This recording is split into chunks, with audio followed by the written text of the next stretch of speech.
అప్పటికప్పుడు ఏదైనా స్వీట్ తినాలి అనిపిస్తే ఈ విధంగా బ్రెడ్తో బనానా మిల్క్ టోస్ట్ చేసుకోండి. చాలా టేస్టీగా ఉంటుంది.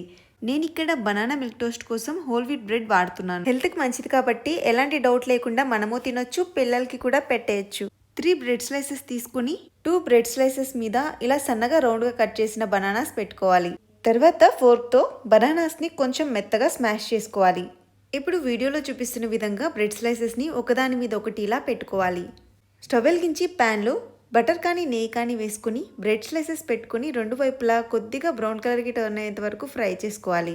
100 ml పాలలో సగం పాలు పోసుకుని బ్రెడ్ పాలంతా అబ్జర్వ్ చేసుకున్నాక రెండు వైపు తిప్పుకోవాలి.